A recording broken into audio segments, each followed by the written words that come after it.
Hi, let us look at the various projects. Now, one thing I did before I talk about that and that, I was looking up a build on the 148th Canberra, and I came across a channel called Hardy Scale Models, where he has done the 148th Canberra and perchance is currently starting a B1 bomber, the Airfix one, the same. So I'll put the link in the description. Hardy Scale Models, and we will sort of be building them more or less at the same time during February and March, if all goes well. I don't think I've found any other links to any videos where the Airfix B1 was being built.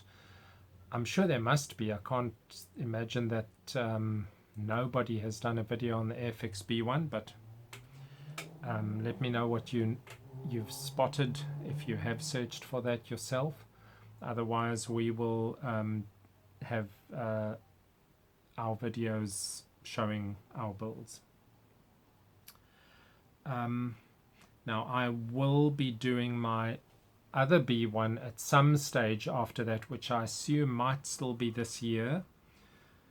I do notice that one thing that lends towards doing a model of a particular type is if you've just finished building one of that type and you tend to do another one of the same thing.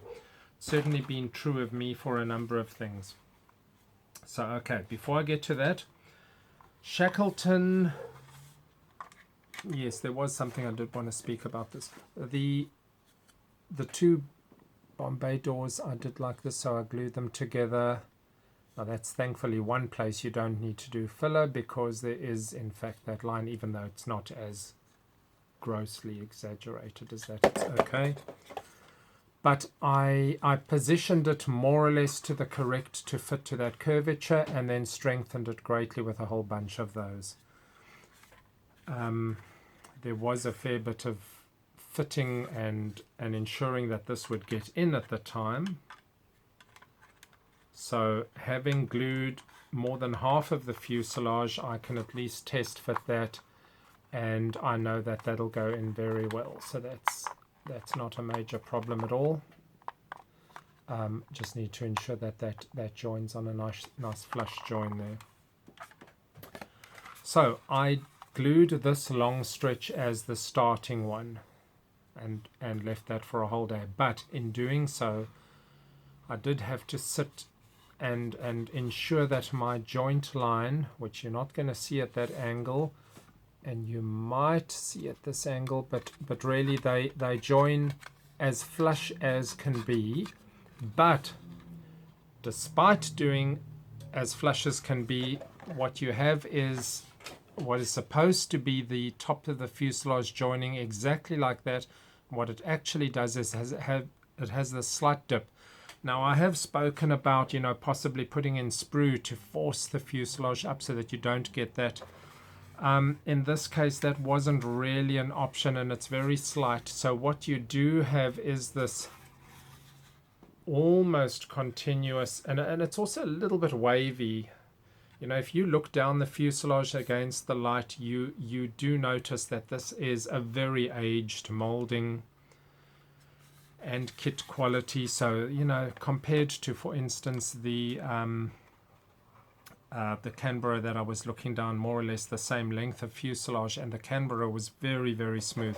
This is a somewhat wavy line. So anyway, almost the whole thing has got that little bit of a dip, ever so slightly, so I am going to need to fill this entire line with filler, which I obviously also had to do on the other Shackleton. I just can't remember it. It's a lot of work. Then, having done that, this is still not glued. That's okay. That was a very difficult one. That needed a lot of pressure to get that done, but that's now nice and done. That's done. That's done. It's not perfect, but it's pretty good. A little bit of filler will be required on there. luckily with that high curvature there, it's quite easy to get a nice joint. And then I will get to this gluing. So we're getting there, and I must admit the fact that one needs to fill on that very, very long line, it's sort of, I keep trying to think if there are better ways than filler, but I doubt it.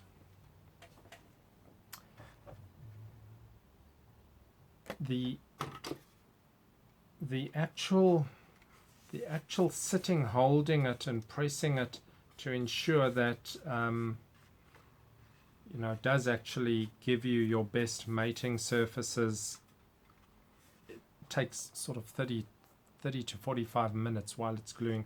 I used tube glue. I want a very nice strong bond, although I don't think there's any specific reason to do that as opposed to holding it together at a spot and putting in extra thin, waiting for that, doing extra thin. The reason I prefer the tube glue is probably just to get a little bit of softening a little bit deeper into the plastic. The extra thin acts very fast, but only on the surface, and sort of in my mind, a large fuselage, it's worth getting a bit more of a substantial plastic weld, but it's probably a bit of an overkill. You can probably get away with the perfect gluing with the extra thin. So this Ryan monoplane is coming along nicely. The fin has 2 pins as it seats onto the horizontal stabilizer, and it doesn't seat so perfectly that you don't actually see those fins. So I've put in a little line of stretched sprue there, both sides, very, very minimal. When that's sprayed, you won't notice a thing, and I can even sand that slightly to even reduce that, and that is to sort of stop any view through the fin at the bottom there.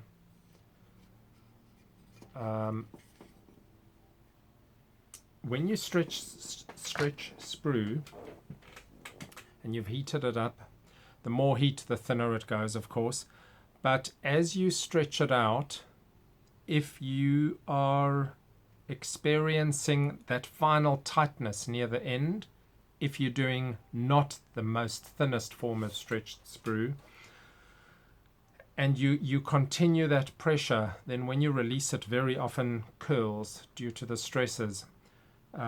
If you stretch sprue and you pull it out, and then you can feel when it's sitting, and then you release the pressure just to the point where it still stays straight, then you tend to get straight stretched sprue. So anyway, it's quite a nice sort of aircraft, very long wind, very, very glider looking in a sense. Very nice glide, I guess it would have had. I'm busy on the struts, a lot of strut cleaning, not very good moldings at all, but for the nature of this kit, which was Williams Brothers, I think, being quite a low quality kit, I think it'll look surprisingly good. Now, I was speaking about the grey, silver, the overall silver, and I have sort of got to the point where I think the visual impression of silver is stronger than the reality of it being silver. So this front section, which this kit, which I'll speak about shortly, this kit does a bit differently in that you get decals.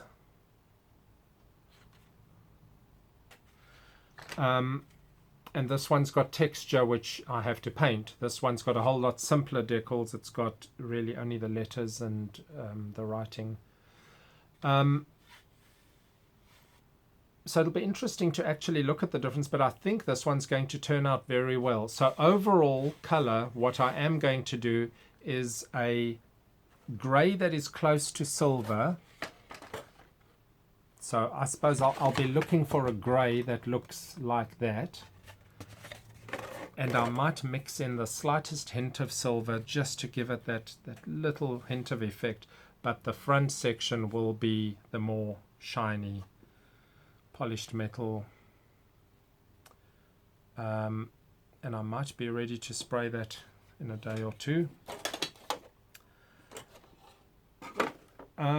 Let's speak about the B1 first.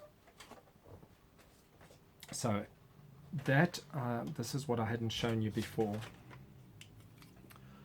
This very tricky task. Now you'll see in the ends there I have got the steel rod. Now that is very tricky, drilling through that thin plastic, but I did decide to keep it because it's square and that goes into the horizontal stabilizers. I had originally said I'd cut that off. So that's a one-piece steel rod, and that is obviously very strong. And rather than building this first,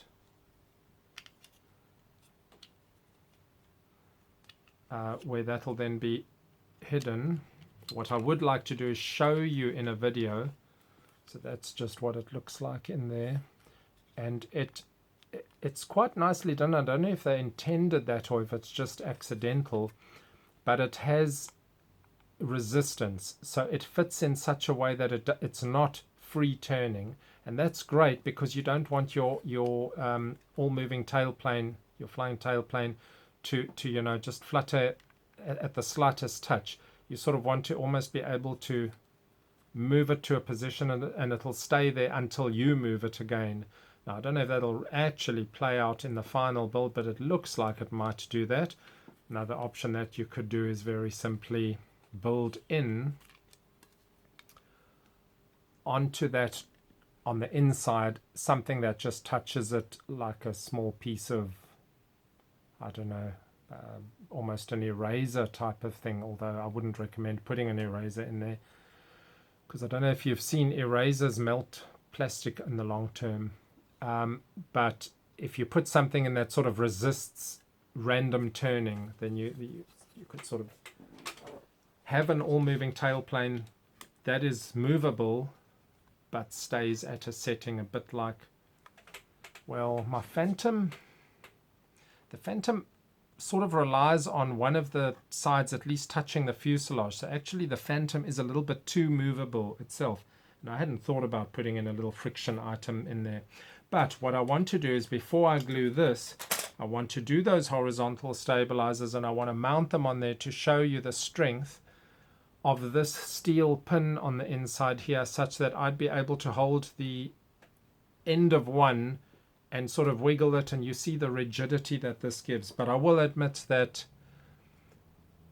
that is a sort of an advanced ability to actually drill centrally right through there.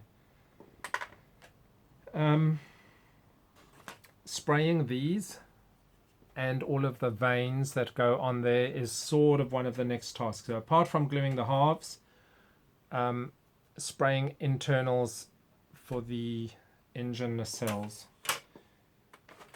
The wings I will leave for the moment, but one thing you do need to remember is that there's that bracing rod to keep the swing wings in sync, so to speak. So don't go and glue that before you've got that in place.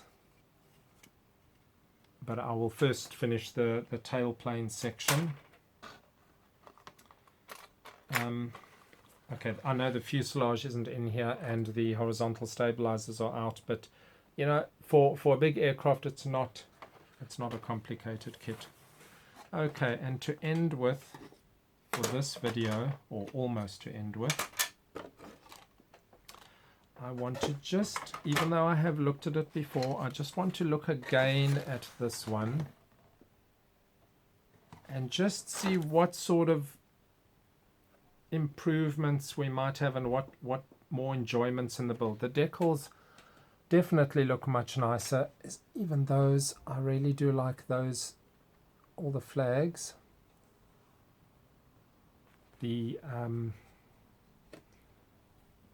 That specific pattern of the nose section will be interesting. Okay, so the fuselage has got the door, which the other one did not have. It has a much nicer fin with rudder, although I think that gap is a bit, yeah, I might have to, I'll look at pictures. I mean, maybe it really was such a big gap, but it's looking a little bit over the top.